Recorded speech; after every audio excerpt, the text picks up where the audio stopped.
আসসালামু আলাইকুম, welcome to my channel recipes by Jannat. কেমন আছেন আপনারা সবাই? আশা করি অনেক ভালো আছেন।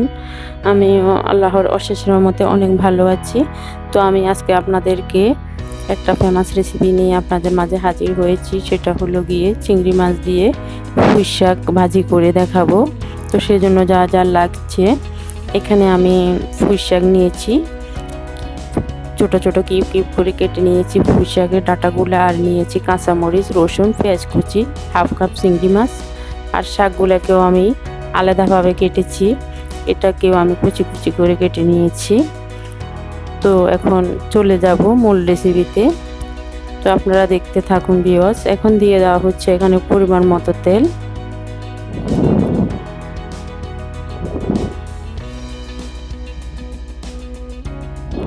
আর দিয়ে দেওয়া হচ্ছে বড় সাইজের একটা পেঁয়াজ, 3-4টা কাঁচামরিচ, আর দিয়ে দেওয়া হচ্ছে 1 টেবিল চামচ রসুন কুচি।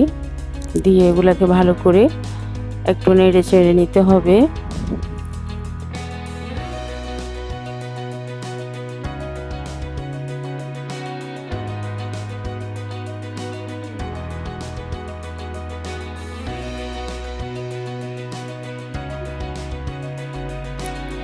আর আপনারা কাঁচামরিচ দিয়ে পুরোটা করলেও করতে পারেন। যেহেতু এখানে আমি চিংড়ি মাছ অ্যাড করব, সেজন্য আমি সামান্য সামান্য হলুদ মরিচ ইউজ করব। এখানে দিয়ে দিচ্ছি আমি হাফ টিস্পুনের চেয়েও কম হলুদের গুঁড়ি, আর মরিচের গুঁড়ি দিয়েছি আমি 1 টিস্পুনের 4 ভাগের 1 ভাগ। আর দিয়েছি সামান্য জিরা ধনিয়ার গুঁড়ো, অ্যাড করছি লবণ স্বাদ মতো, দিয়ে ভালো করে এগুলাকে একটু কষিয়ে নিতে হবে।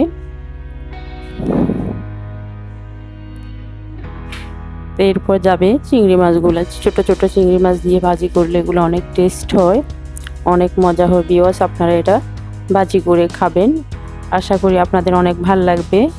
তো এখন যে তেলের ভিতরে যে চিংড়িগুলো দিয়েছি, এখানে আর কোনো পানি অ্যাড করতে হবে না।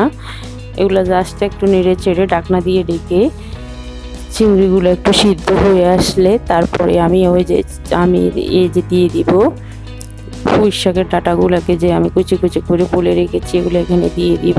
এগুলো দেওয়ার কারণ হলো পুঁইশাকের ডাঁটাগুলো অনেক শক্ত থাকে, এগুলা চিংড়ি মাছের সাথে একসাথে এগুলা সিদ্ধ হয়ে যাবে।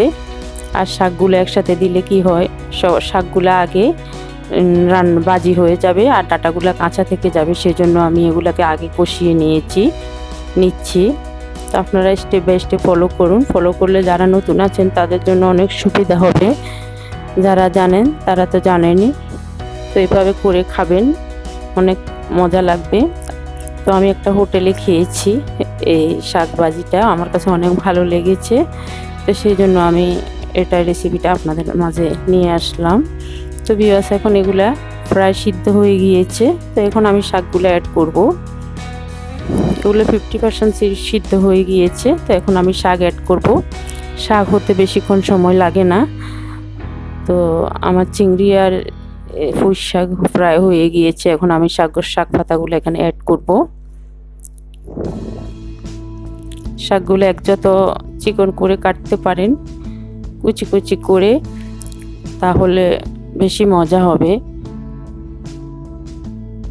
তো আমি যতটুকু সম্ভব কেটে নিয়েছি, নিয়ে এগুলোকে নেড়ে চেড়ে একটা ঢাকনা দিয়ে ডেকে দিলে এখানে এগুলোর থেকে অনেক পানি বের হবে, শাকগুলো সিদ্ধ হয়ে যাবে, আর পানি অ্যাড করতে হবে না। আবার ভিউয়ার্স, আপনারা চাইলে এখানে আলু দিয়েও ভাজি করতে পারেন পুঁইশাকটা চিংড়ি মাছ দিয়ে। যেভাবে করেন না কেন, এটা অনেক টেস্ট মজা হয় রান্না করলেও।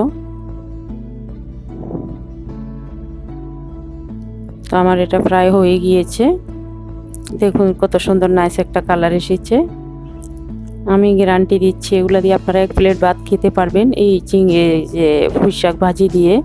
আর ভিউয়ার্স, আমার রেসিপিগুলি যদি আপনাদের ভালো লাগে তাহলে আমার চ্যানেলটাকে সাবস্ক্রাইব করবেন।